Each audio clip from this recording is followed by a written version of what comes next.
Otra de las líneas es justicia juvenil restaurativa, precisamente, pero que ya trabaja con los adolescentes que han cometido una infracción a la ley penal, con el propósito de, a través de un programa de orientación que se trabaje con ellos luego de una evaluación psicosocial, podamos, vía este programa de orientación que es personalizado, individualizado por adolescente, podamos haberlo reinsertado a través de diferentes actividades de tipo educativo o de tipo técnico productivo o de tipo laboral. En ese sentido, a través de la línea de acción justicia juvenil restaurativa, si bien no podemos hablar de una prevención pura, sin embargo, es una prevención terciaria que nos va a permitir alejar a este adolescente como de su carrera, entre comillas carrera, disculpe la expresión, pero como de su ruta hacia la delincuencia adulta. Y en ese sentido estamos cortando esta cadena y estamos contribuyendo de esa forma a hacer ciudadanos más bien valiosos para la comunidad, ¿no? Y también este programa de prevención estratégica del delito está compuesta por la línea de acción Padres Construyendo Hijos de Éxito, que trabaja con los padres de tanto de nuestros fiscales escolares, de nuestros jóvenes líderes y de los adolescentes de la línea de acción Justicia Juvenil Restaurativa de manera transversal.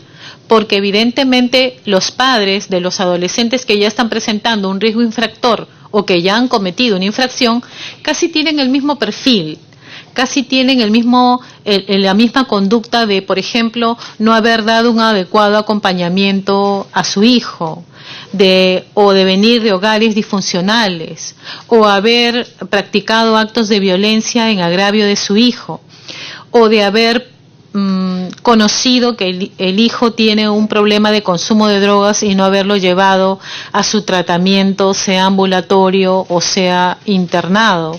Entonces, lo que se trabaja con los padres a través de esta línea de acción es el fortalecimiento de sus capacidades, el convencimiento y que vuelvan ellos a posicionarse como padres y que retomen las riendas de la vida de su hijo, ¿no? Que muchas veces ellos dejaron pasar o flexibilizaron por alguna serie de problemáticas que van presentando los padres. Entonces, a través de todas estas 5 líneas de acción, es que el Ministerio Público engloba el programa de prevención estratégica del delito, una de cuyas líneas es justicia juvenil restaurativa, ¿no? Entonces, queríamos hacer esta puntualización porque ya justicia juvenil restaurativa forma parte de todo un programa integral de atención a los adolescentes con riesgo infractor y a sus padres para prevenir estratégicamente el delito. Sí, seguimos.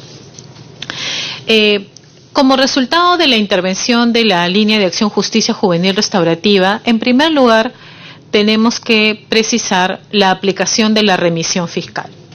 La remisión fiscal lo que significa es que el fiscal de familia deja de denunciar un caso ante el Poder Judicial y, por el contrario, remite estos adolescentes a instituciones de su comunidad, con el propósito de que sean estas instituciones de la comunidad quienes, de manera supervisada, acompañada y monitoreada por el Ministerio Público, se encarguen de la reeducación del adolescente y de reinsertarlo nuevamente a la comunidad. En ese sentido, desde el año 2016 fueron atendidos 1.355 adolescentes a quienes se aplicó 630 remisiones fiscales. En el año 2017 fueron atendidos por la línea de acción 2.134 adolescentes a nivel nacional, habiéndose aplicado 824 remisiones fiscales. En el año 2018 se atendieron a 2.441 adolescentes, habiéndose aplicado 1.232 remisiones fiscales. De los años que tiene la línea de acción Justicia Juvenil Restaurativa en el Ministerio Público, hemos hecho un total de atenciones de 9.846 adolescentes, a quienes se ha aplicado el número de 4.143 remisiones fiscales. De estos adolescentes que obtuvieron remisión, hemos tenido un número de reiterancias que son 363 reiterancias, que equivale al 4% de nuestra población que ha tenido remisión. Ello quiere decir que el modo de atención de la línea de acción justicia juvenil restaurativa es eficiente, porque una reiterancia o reincidencia del 4% es una reiterancia baja para los adolescentes.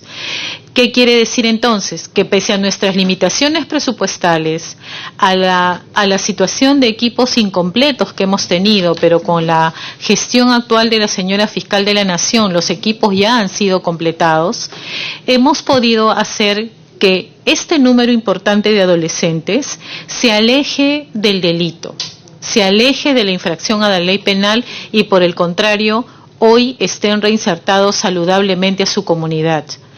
A este respecto, el Ministerio Público también viene realizando un informe o un análisis de impacto de la línea de acción justicia juvenil restaurativa, es decir, estamos recogiendo experiencias de adolescentes que hace 9 años, 10 años recibieron la remisión fiscal, y estamos ya mediante estudios antropológicos, sociológicos, estamos recogiendo cómo impactó el programa de orientación en la vida de este adolescente y cómo es actualmente la vida de este adulto ya reinsertado a la sociedad, para evidenciar de manera objetiva, de manera técnica y debidamente sustentada el impacto favorable que ha tenido la línea de acción en la vida de estos adolescentes que fueron favorecidos con la remisión fiscal. Sin duda, y ante su interés, cuando tengamos estos resultados de impacto, le haremos llegar para que usted tenga conocimiento de cómo verdaderamente la línea de acción trabaja de manera responsable, de manera cuidadosa también, a nivel personalizado, de modo tal que logramos revertir las situaciones de riesgo, los factores de riesgo que han presentado estos adolescentes. Nos pidieron información de la planificación de las actividades de la línea de acción para el presente año. Si usted lo tiene a bien, podemos presentarle la planificación de las actividades para el presente año, que pasan por temas vinculados a capacitación a los señores fiscales para el tema de la remisión fiscal, que pasa por capacitación a equipos interdisciplinarios, que pasa por fortalecimiento a los equipos interdisciplinarios también para que estén completos, y también que pasa por el fortalecimiento de cada uno de los componentes, adolescente y familia. También nuestras actividades para el presente año, y para mencionarlo muy rápidamente, pasa por un crecimiento a nuevas zonas de intervención. Estamos considerando que antes del mes de julio ya debemos estar en la zona de San Juan del Lurigancho, que es una zona de nuestra ciudad que definitivamente está requiriendo mucha atención por parte de todas las instituciones del Estado. En realidad, esta matriz de planificación es bastante amplia para este año, por eso de pronto no la puede ver usted con la nitidez, pero estoy esbozándole. Sí, puede dejarlo con la comisión para poder revisarlo. Muchas gracias. Así es, señor presidente. Entonces, con ello doy por terminado y agradezco la atención a los temas de mi competencia y dejo en el uso de la palabra con su venia al señor jefe del Instituto de Medicina Legal. Muchísimas gracias por su intervención y por la valiosa información que está compartiendo con esta comisión. Antes de darle el uso de la palabra al doctor Quirós, quisiera hacer un breve receso de 5 minutos y retomamos la sesión. Se suspende la sesión por breves instantes. Dándole el uso de la palabra al doctor Juan Quirós. Bienvenido. Buenas tardes, señor presidente de la Comisión Investigadora de Abusos Sexuales del Congreso de la República. Nos dieron al Instituto de Medicina Legal 4 puntos para poder desarrollar. Dentro de estos 4 puntos, antes de esto quisiera hacer una introducción. El Ministerio Público, los operadores de justicia, para poder tener o demostrar un delito, siempre, o generalmente siempre van a buscar a los profesionales del Instituto de Medicina Legal para buscar los indicios y evidencias, ¿no? Pero para eso no solamente tenemos a los psicólogos, también tenemos profesionales que trabajan, los médicos, que van a ver los tipos de traumatismos que pueden sufrir las mujeres por este tipo de violencia física. Cuando hablamos de violencia física no solamente son el problema de los golpes, de los traumatismos, sino también tenemos a los biólogos que tienen que demostrar la presencia, pongamos, de espermatozoides, de cabellos. Tenemos a profesionales como los químicos que van a demostrar si el abuso sexual pudo haber sido de una persona que no ha tenido en este momento la lucidez adecuada para poder determinar sí o no, para poder tener una relación. Puede haber un tipo de embriaguez. También con estos profesionales se va a demostrar si les han dado algún tipo de medicamentos o sustancias tóxicas, ¿no? En la pregunta que nos hace, cuando nos dicen informar sobre el número de psicólogos y psiquiatras que son peritos forenses acreditados y capacitados a nivel nacional. Una es para realizar las pericias utilizando la guía de valoración del daño psíquico y otra es la guía de evaluación psicológica forense. Primero hay que aclarar algo. Cuando existe un tipo de violencia contra mujer, y generalmente cuando son menores de edad inclusive, pasan por la cámara Gesell. En la cámara Gesell, ya como se ha explicado, no es una pericia, sino es una entrevista especializada, donde se evita la revictimización de la persona que está ahí. Pero lamentablemente, al parecer, esto no se está dando adecuadamente. En algunas instituciones, antes de que el Ministerio Público tome conocimiento del delito, ya se está haciendo una pericia psicológica. Entonces, al hacer esa pericia psicológica, cuando el Ministerio Público recién se entera de que existe esta denuncia, a la hora que va a pasar a la evaluación por cámara Gesell, ya tenemos que esta persona pasó por la pericia psicológica. Por lo tanto, esa evaluación en cámara Gesell va a estar contaminada. Porque lo primero y lo ideal que debe ser es primero la cámara Gesell, que es donde se hace la entrevista, e inmediatamente el psicólogo o la psicóloga que hace la entrevista le hace la evaluación psicológica. Y al realizar la evaluación psicológica, si es que encuentra alguna afectación psicológica en esta persona que ha sido abusada, solicita que más o menos después de 6 meses, recién se pueda hacer una evaluación, si es que queda como secuela, entonces se va a ver si es que existe el daño psíquico. Porque el daño psíquico es una secuela de una afectación que ha recibido una persona. Pongamos, una persona sufre una violación, se evalúa, después de la cámara Gesell se hace la evaluación psicológica, y para que exista el daño psíquico va a ser imposible que se pueda demostrar dentro de los 6 meses. Como es una secuela, entonces tiene que pasar los 6 meses y recién hacer otra evaluación. Sin embargo, como estaba mencionando, hay otras instituciones que están haciendo las evaluaciones psicológicas antes de pasar por la cámara Gesell. Como nos están preguntando la capacidad de psicólogos o la cantidad de psicólogos y psiquiatras que tenemos, nosotros solamente a nivel nacional tenemos 15 psiquiatras. Psicólogos tenemos 444 a nivel nacional. Dentro de esos 444, 367 de ellos han sido capacitados para todo lo que es el daño psicológico. Y para cámara Gesell, todos los psicólogos están preparados para eso, todos los psicólogos están preparados para hacer las evaluaciones psicológicas. Inclusive nosotros tenemos guías para poder realizar cada uno de estos tipos de evaluaciones. Inclusive en estos momentos estamos en una revisión de la guía psicológica, porque mucho se tenía problemas, pongamos, por la persona que sufría un cuadro psicótico, personas que tienen autismo. Entonces había ciertos problemas en el sentido de esta evaluación y ahora sí estamos buscando la manera como buscar algunos elementos de juicio que nos pueda ayudar a nosotros y lograr alguna evidencia que pueda servir a los fiscales y a los jueces en su momento, ¿no?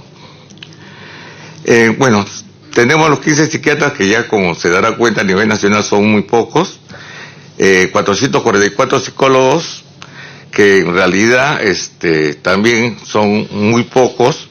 Anteriormente, cuando nosotros teníamos la cámara GESEL, solamente teníamos cámara GESEL, pero nos faltaban psicólogos, y lo ideal que para una cámara GESEL aparezca, debe tener por lo menos 4 psicólogos y por lo menos mínimo 2 digitadores. Muchas veces creen que la cámara GESEL es la solución, pero la parte es la parte material, pero también esto tiene que tener el factor humano que vienen a ser los especialistas, ¿no? Que son los psicólogos y los que tienen que hacer la digitación. A nivel nacional nosotros tenemos 84 cámaras. Dentro de las 84 cámaras, por lo menos son 72 que están operativas. Esto es una fotografía de semanas atrás, porque nosotros tenemos que darnos cuenta que las cámaras, por los años, las más antiguas, a veces tienen algún daño y hay que poder, fortalecer esas cámaras. Por eso que siempre tenemos ese déficit, ¿no? Lo ideal, estamos pidiendo tener más o menos 55 cámaras más a nivel nacional y por lo menos 33 más, porque ya tenemos puede haber los ambientes, pero falta ubicar cámaras GESEL. Cuando yo hablo de la cámara GESEL, a veces uno se pone a pensar, ¿por qué poner una cámara GESEL como si fuera una iglesia en Ayacucho en cada esquina? Entonces la idea no es tanto de poder poblar muchas cámaras GESEL, sino la idea es tratar de ver la manera de que esas cámaras GESEL produzcan como deben producir. Por darles un ejemplo, las cámaras GESEL deberían tener por lo menos 2 a 3 entrevistas en la mañana, otras 3 entrevistas en la tarde. Pero si ustedes y nosotros, como ya lo hemos hecho, vemos la cantidad de efectividad que se tiene, y vamos a encontrar que no es el 100%. Vamos a encontrar de que por uno u otro motivo no se pueden cumplir las 5 o 6 cámaras que deberían tener. Y hay que recordar que para una cámara GESEL, y no exista en algún momento de que alguien se queje o pida la nulidad de lo que se ha realizado, porque a veces lo han solicitado, deben estar el fiscal de familia y el fiscal penal, los abogados o los defensores públicos. Yo tengo entendido que los días sábados, por darle un ejemplo, a veces no aparecen los defensores públicos. Entonces, ahí viene el problema. Entonces, esa cámara GESEL ya no se puede realizar porque falta uno de los elementos que tienen que estar ahí. Muchas de las veces también no se cumple la efectividad de la cámara para la cual ha sido creada porque la víctima no asistió. Entonces, si sacamos más o menos un promedio, más de 30, no creo que baje el 30%, por lo menos 30 a 40% que de repente no se ha cumplido la efectividad para la cual ha sido creada la cámara GESEL.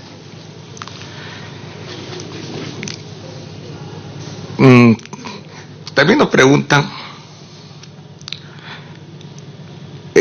más o menos el sueldo promedio que debe tener, la remuneración promedio que tiene que tener un profesional. El promedio más o menos son 3.500 y algo más.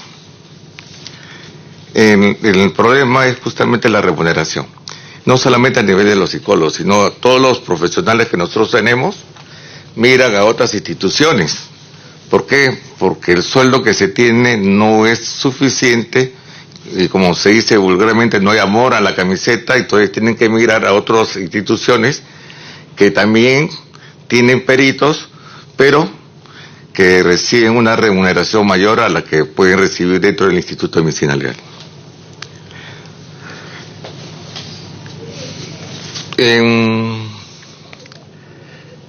Después tenemos otra de las preguntas que nos hace, es respecto al funcionamiento de los servicios que se prestan a los menores de edad y sus distintas sedes a nivel nacional. Si existen normas o directivas internas y con qué protocolo y acciones concretas cuenta el Ministerio Público para prevenir la revictimización. Bueno, nosotros tenemos diferentes guías para la entrevista única, para evaluación psicológica y una guía especial para lo que es el daño psíquico. Y de acuerdo a las normas que han sido emanadas desde hace 2-3 años atrás, en relación a las evaluaciones psicológicas realizadas en otras instituciones que no sea medicina legal, se entiende que va a tener el mismo valor.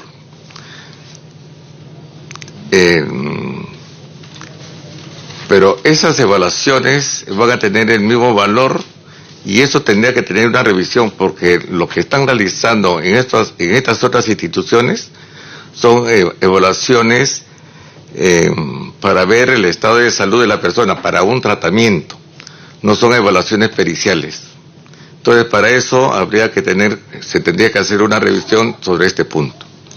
Nosotros tenemos también guías para ver lo que es lesiones, y hay una guía especial también que es para integridad sexual.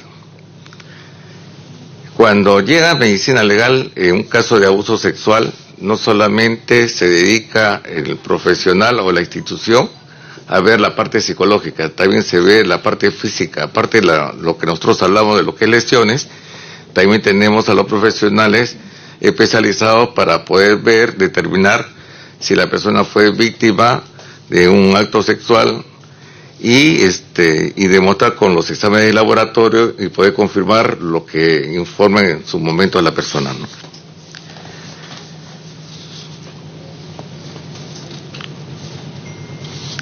Nos piden respecto a la guía de valoración del daño psíquico en personas adultas. Esta comisión investigadora desea saber si se ha podido implementar un software de la guía.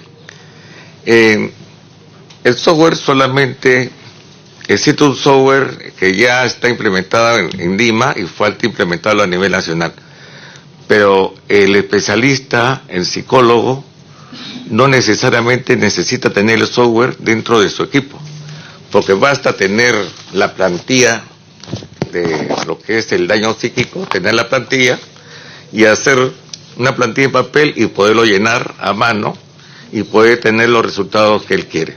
Porque el software solamente es un programa donde sirve para llenar los datos que el profesional está recolectando a través de su peritado. Como ya manifesté, esto, son más o menos 367 de los 444 psicólogos que están capacitados para esto. Si no hay software, eso no es impedimento para que no pueda hacer una evaluación del daño psíquico, porque con la plantilla en papel lo puede realizar tranquilamente. Después tenemos otra pregunta.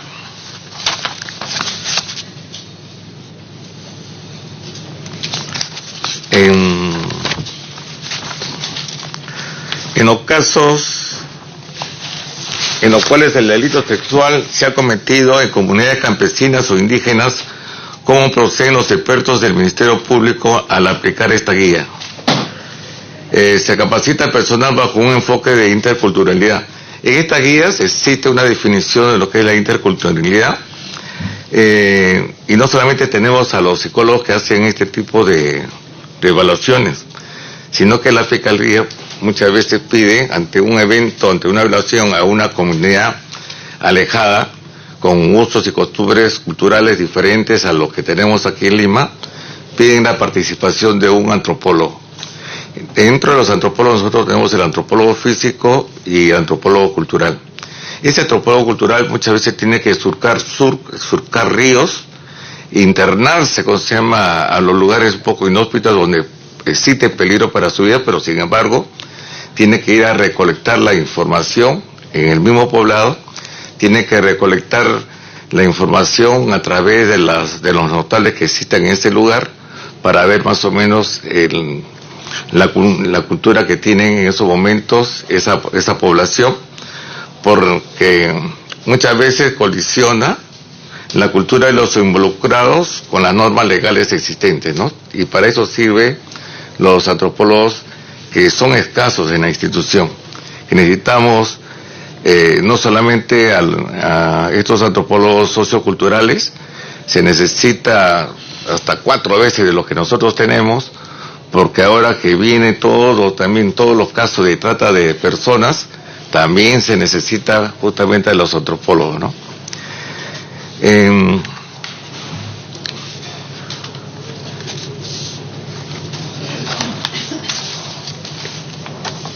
Quisiera alcanzarle, señor presidente, que se lea en esta parte que existe una institución en la cual se ha hecho una pericia, se ha hecho una entrevista única en Cámara Gesell sin intervención del Ministerio Público. Y se supone que cuando exista la denuncia, el Ministerio Público va a tener que pedir una Cámara Gesell. Ahí no le están haciendo una Cámara Gesell, no le están haciendo una pericia psicológica. Ya desde el momento que le están haciendo la pericia psicológica, cuando entre la denuncia de la Fiscalía va a pedirle la Cámara Gesell y ya está contaminada la persona. Entonces parece que existiese la interferencia de instituciones en las cuales no se respeta la integridad de las víctimas, provocando una revictimización posterior.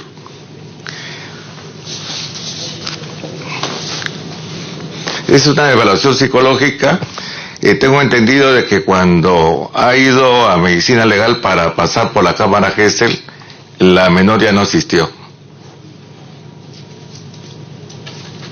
Entonces, esto lo dejo en sus manos, se haga una investigación.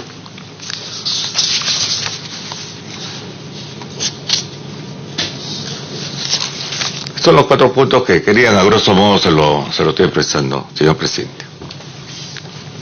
Muchas gracias. Yo tengo unas preguntas puntuales que quisiera hacerles para complementar sus valiosas participaciones. Una de ellas me gustaría poder entender de manera aterrizada cómo es la intervención de Udavit. Entonces, si podemos entrar, imaginemos en un caso concreto, en qué momento llega Udavit y cómo se desarrolla su intervención. Si podemos apagar el micro para... Gracias. Bien, el fiscal, para aterrizar en un caso concreto para la mejor comprensión, el fiscal de turno toma conocimiento de un caso de violación sexual cometida en agravio de un niño o niña adolescente. Ya el fiscal de la especialidad de violencia contra la mujer y los integrantes del grupo familiar se aboca al conocimiento de la investigación y dispone la inmediata participación de la unidad de víctimas y testigos para que acompañe a esta víctima. Por ejemplo, en el caso adolescente. La unidad de víctimas y testigos en ese momento acompañará al fiscal, a la víctima a pasar los exámenes médicos legales como un ente facilitador que acompaña a la víctima en un momento en que esta víctima adolescente se encuentra evidentemente afectada por la comisión del hecho delictivo en su agravio. Acompaña a la víctima en todo momento, regresan a la sede de la Fiscalía de turno, acompaña a la víctima, mientras el fiscal de turno está, programando la declaración en Cámara Gesell en flagrancia. La unidad de víctimas y testigos acompañará a la víctima a la Cámara Gesell explicándole en qué consiste la Cámara Gesell, qué es lo que va a suceder, de qué temas se van a conversar y brindará en este transcurso el soporte y la contención emocional a esa víctima adolescente, como mecanismo de preservar la integridad de su declaración. No entra al espacio especial y diferenciado de la atención de las víctimas. Solamente para la entrevista única está el psicólogo especializado forense y la víctima. El personal de UDAVIT, al igual que todos los demás que acompañan la diligencia, el fiscal de turno, el abogado defensor, los familiares de la víctima, UDAVIT esperan en la sala contigua desde donde se escucha y se visualiza la declaración de la víctima. Terminada la declaración de la víctima adolescente, en este caso, UDAVIT sigue brindando el acompañamiento de la víctima adolescente, explicándole cuáles serán los pasos de su proceso penal a seguir, para que tanto ella como los familiares tengan el entendimiento de cuáles son los pasos del proceso penal que se va a continuar.